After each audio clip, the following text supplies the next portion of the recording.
Okay, let's unpack this. Today, we're diving deep into what seems to be a really pressing environmental crisis. Hmm. It's unfolding in Kitwe, Zambia. Hmm. And right at the center of it all is the Sino metals factory. Yeah. There are some, well, serious accusations about pollution. Very serious. So our mission for this deep dive is to really try and understand the impact, the complex impact of these industrial activities on the local people, the communities, and of course their environment. Yeah. And to do that, we've pulled together insights from, well, several places, local residents who are right there, factory representatives, and also environmental experts looking into this specific issue. And what this deep dive into Kitwe really shows, I think, is this kind of insidious cycle, where the initial promise of economic development through industry can actually, if there isn't strong oversight, just spiral into a public health crisis. Right. And that ultimately undermines the very livelihoods it was supposed to improve. It sort of creates this weird dependency on the polluter. Instead of prosperity. Exactly. Instead of sustainable prosperity. So this isn't just, a generic pollution story. It feels more like a development track playing out right now for that community. That's a really powerful way to frame it, a development trap. So, okay, let's zero in on the allegations themselves. Sino Metals. It's described as a Chinese-owned factory there in Kitwe. Correct. And it's accused of releasing toxic waste. We're talking about hazardous byproducts from metal processing, things like acidic runoff, heavy metal sludge. Nasty stuff. Directly into the environment. And the claims point to contamination pretty much everywhere. The soil, the water sources, even the air quality. And the human cost, the environmental cost. Yeah. It's deeply alarming when you look at the details. We heard directly from local residents, really harrowing accounts. Yep. They've seen a big impact on their health. They mentioned a worrying increase in respiratory problems, persistent skin conditions, other illnesses that just seem to linger, which suggests, chronic exposure, maybe airborne particles, maybe direct contact with contaminated water. Possibly heavy metals, which we know can cause cellular damage over time. Wow. But it's not just health. Their livelihoods are just being systematically eroded. Oh, so? Well, farmers are seeing drastically reduced crop yields, the soil's contaminated, and local fishermen, they rely on the Kafue River. It's a key source of protein income. Right. But they're finding it too polluted now to get decent catches. So families are facing this awful choice, really, between their health and just basic survival. That's stark. It is. And one local resident, you could just hear the frustration, they said. The pollution from Sino metals has affected our crops, our water, and our health. We've seen an increase in respiratory problems, skin conditions, and other illnesses. Something needs to be done. That quote really paints a vivid picture, doesn't it? It does. It makes you wonder, how does a community cope when their land, their water, the very basics are contaminated day after day? It's not just inconvenient, it's existential. Yeah, an existential threat. So when you look at all these challenges, health, livelihood, environment, itness, what's the most effective leverage point for them? How can they demand change? But of course, to get the full picture, we did also reach out to the management at Sino Metals.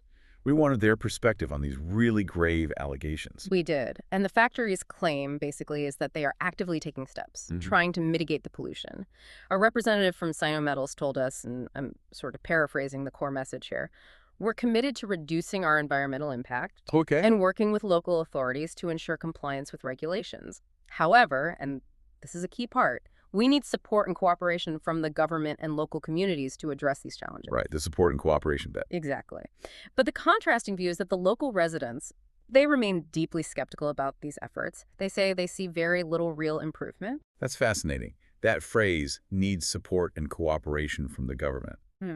What does that usually signal in these kinds of situations?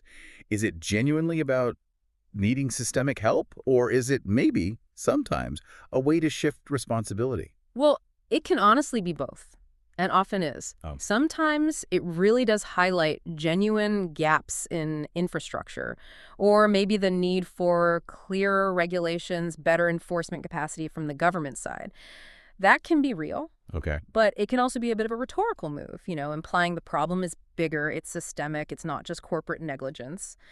And that can subtly deflect immediate accountability. Without clear benchmarks, without verifiable third-party reports, it's incredibly hard to bridge that trust gap with the community. So how they plan to mitigate is just as crucial as what they're claiming.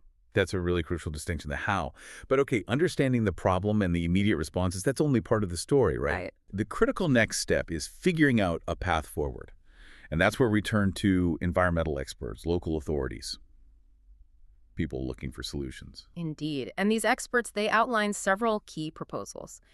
Things needed to address this crisis properly. They really emphasize the need for stricter, more consistent enforcement of the environmental regulations that already exist. Which often exist on paper, but maybe not in practice. Exactly. Robust on paper, weak in practice. It's a common issue in many places. Yeah.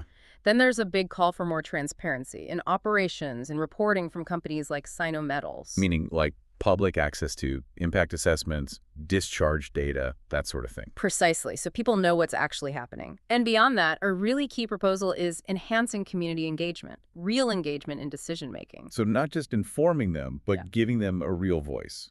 A genuine voice at the table, yeah. Not just ceremonial. And ultimately, the experts stress the fundamental point. Corporations have to be held truly accountable for their environmental actions. And sustainability, environmental sustainability, needs to be a core business objective, not just some add-on or afterthought. It really makes you think about the vital role measures like these play, not just for Kitwe, but, well, globally, in protecting the environment everywhere. It's about building a framework where, economic development doesn't come at this unbearable, irreversible cost to people's health and the planet. So the story of Sino Metals in Kitwe, it really is a stark reminder, isn't it? A very human reminder of the huge challenges that industrial pollution presents. It is. It's complex. You've got the promise of jobs, development, set against this dire reality of human impact and ecological damage. And if we connect this to the bigger picture, I mean, this situation just powerfully illustrates how vital real accountability is, and genuine transparency, and communities actually being empowered to act. These are crucial for tackling pollution effectively and promoting, well, actual long-term sustainability. Right. These aren't just isolated problems in Kitwe. They're connected pieces of a global puzzle, really, where local consequences often reflect much larger systemic challenges in how we balance progress with preservation. For those of you listening who might want to delve deeper, perhaps into the regulatory side of things in Zambia, you can visit the Zambia Environmental Management Authority website. That's ZEMA, Z-E-M-A. Big resource. They have information on regulations and enforcement efforts.